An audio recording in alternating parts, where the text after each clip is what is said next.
Hey Eurovision fans, it's Tom coming to you from Shanghai, back for another Eurovision reaction video. Tonight I'm going to be reacting to Intention by Intelligent Music Project. They're representing Bulgaria in Eurovision 2022. I'm going to listen, react and see how this could do in Turin. So let's kiki. As always, you can use the progress bar if you want to skip straight to my reaction. It's usually after around 3 minutes. But first, let's do an intro to the song. I first saw this in around early December. I was really surprised that there was an internal selection that was released that early. I gotta admit, my first reaction was not good. I don't think there's ever been a case where an internal selection being released that early has been good news. And the first thing I noticed was that the band is called Intelligent Music Project, which is probably one of the worst names I've ever heard for a Eurovision entrant since Feminem. I'm sure there's other bad ones, but I think it's particularly awful. So I went online and I checked. I wanted to see if the song was written by Borislav Milanov, and it wasn't. So that was pretty disappointing. And from there, on the Wikipedia page, I read that the guy who's in the band is the guy from Water, which came 6th or 7th, I think, in 2006. It came 5th in 2007. I have to admit, I'm not a fan of that song. I think it was in the ESC 250, so it does have a following. I don't really think that coming 5th in the Nordies means that much. I think that the Nordies is the weakest decade in Eurovision, so, you know, well, fine, fair, he still came top 5, and then they came back with Samo Championi, which taught me 2 Bulgarian words, Samo and Championi, but those aren't particularly useful words, and the song didn't qualify. So he's back for a 3rd attempt. Look, I gotta admit, I'm not very optimistic about this. First of all, just the disappointment of Boris still not being back. I don't know what's happened to him. I have to assume that he's in a huff because Tears Getting Sober was not allowed to compete in 2021, which is what he wanted. I don't know exactly what's going on. It does seem like he's having a strop. I don't think that Tears Getting Sober would have won, so I don't feel like he was robbed of a victory. I think it would have been Lithuania or Iceland or maybe Switzerland and Russia as a wildcard. I really don't think that it would have been top 5, but it wouldn't have won. I hope he's not gone forever, but yeah, it's pretty disappointing to have this very, very early confirmation that he's probably not going to have any songs this year, because he usually would write a song for Bulgaria with symphonics and then maybe a couple of other ones as well, the kind of like 2nd or 3rd best songs that they were able to produce that year. So if he's not producing Bulgaria's song, I would imagine that we're not going to get any songs for him this year. I accidentally saw the odds. This is absolute rock bottom, 171, which is quite impressive feat considering that only 3 songs have been released, that people are so absolutely utterly definite that you cannot win, that they're willing to put you so low. Look, I always keep an open mind when I go in, but I'm just being upfront with the fact that I am coming into this with a slight tinge of disappointment and quite super low expectations. Bulgaria did have a massive turnaround in fortunes. After 6 non-qualifications, they took Tears off, and then they had 5 qualifications in a row. So Bulgaria had morphed into a country that, for me, were an automatic qualifier. They just totally got their shit together. Bulgaria had really turned into a country that I was always looking forward to their entry. They were my top 3 2016, 17 and 18. It's not just Borislav. I think also they had a really good team in their staging as well. I think their staging was pretty good most years as well. So I wouldn't credit all to him. In any case, the song is called Intention. Intelligent Music Project, I just think is a terrible name. I just think it sounds cocky and ironically stupid. Wanna know my secret bang? You know, who knows? Maybe it might actually be gem in the rough and everyone else hates it and I like it. Okay, it's rocky. That does happen every once in a while. Everyone else hates something and I like it. Okay, it does feel like they're trying to cash in on Måneskin's success. Let's see now, because Georgia and Adidas, they got absolutely ragged on and they ended up qualifying. They were rock bottom of the odds as well, so like, it sounds fine so far. It doesn't sound like an absolute car crash.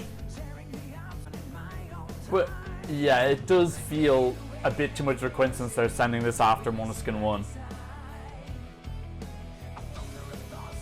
It's definitely got an old school feel to it. Girl being stalked in a park, kid playing a computer game. Is he playing a computer game of her being stalked? Yeah, this course is a little bit underwhelming. Look, it's not a hot mess, but it's very underwhelming so far. Let's see if it builds. This video is a bit creepy. Yeah, like, what computer game is a kid gonna be playing where you're stalking a lady? Let me change to transparency. Oh, I am on transparency. Ugh. Yeah, I don't know. I don't feel like I've got much to work with. It just sounds very 80s. I don't really know my 80s rock references, I gotta be honest. I just remember those ads they used to show in Eurosport where it'd be loads of songs from the 80s in a compilation album. Yeah, I don't get this. I just don't get it. It's not as bad as I thought it was going to be, but it's very meh rock, and it doesn't sound fresh. This breakdown is nicer. You know, that's a bit Albanian, but you know what? I'm okay with it. I just don't get this. This whole thing is very confusing. I don't know who their target market is. And it's not really climaxing.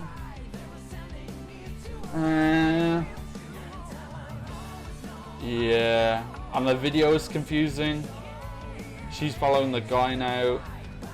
Gosh, I don't know.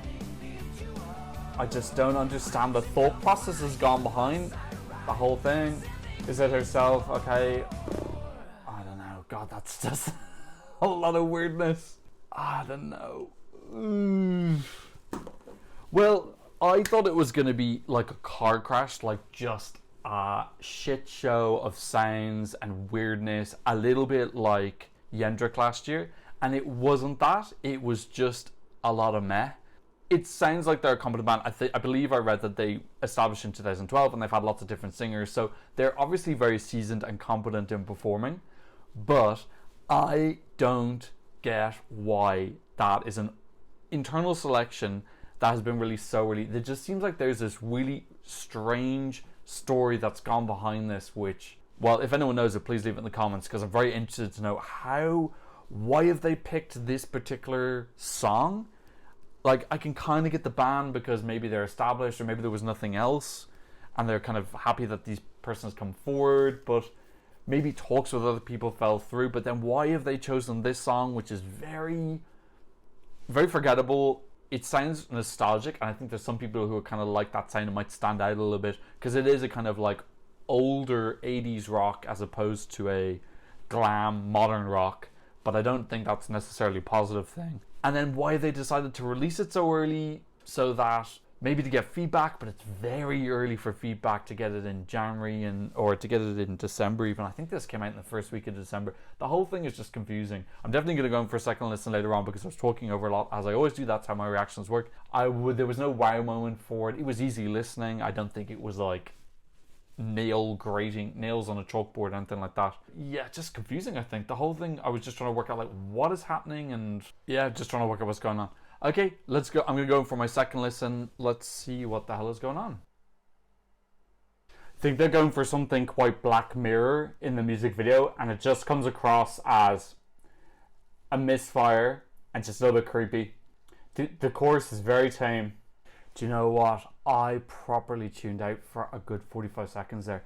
And that is mostly negative, a little bit positive, because it's very easy listening and it's kind of like very chill. Like an okay song to listen to when you're on the road, but it's just really ungrabbing. There's no real wow or something special that's going to stop you in your tracks and light your fire and make you pick up a phone. And I don't even really mind the concept so much. I don't mind kind of like nostalgic rock, but the song is just it's so bland and so blah. It's really unusual choice. I don't get it, and I don't know if in this back catalogue, I'm not going to go listen to the back catalogue, I don't know if this is their normal sound that they have, but the song just seems really album fillery. Nothing really special or exciting or daring happens, and the choice of the band is risky, but the actual song is so unrisky that it just is really confusing. The context is really important here as well. You know, if Montenegro was sending this, I'd be like, wow, for Montenegro this is so good. For me, this is the country that gave me Tears Getting Sober, Beautiful Mess, If Love Was a Crime, Bones. I have really, really high expectations for Bulgaria. So for them to send this, it's just disappointing. It's just the expectations, the standards that I personally have for this country, that's just not even close to meeting them. So I don't think I dislike it as much as everyone else. I think everyone seems to like fundamentally just dislike it as an entirety. I don't. I think that actually it's a kind of interesting idea that they just haven't pulled off. not having the Barslav song and being told in this way is, yeah, very just disappointing for me. Look, it's way too early to say is this going to qualify or not. You know, if this is shit, then yeah, it might qualify, or if they're in a really weak semi. Bulgaria's got that 5 qualification streak, so it's not impossible. But we just don't have enough information. I'll have to wait until I actually do my prediction videos then. I don't think I'm gonna download this. I keep thinking by Georgian Lolitas in 2016, who were absolute rock bottom of the odds, and that song, I'm really super conscious this season of trying to think on my own and not be influenced by odds and what other people are saying, because that really happened last year with that happened with Georgian Lolitas. I got on the boat of this song was crap because I was told it was crap and it was 40th, and actually the song is good and it got 12 points in the UK and it ended up coming 18th or 19th or something like that, and the staging was really cool. And they're back again, Circus Mircus. But yeah, I'm pretty sure even if no one had told me anything, I would have just been underwhelmed by that. I hope they do a revamp. I hope that they make a couple of changes that make the chorus in particular a lot more exciting. Yeah, I don't know what else to say. Interested to see what you guys all think about this. Please leave a comment in the comment section down below. And thanks so much for watching. I'll see you in another Eurovision reaction video very soon. Goodbye.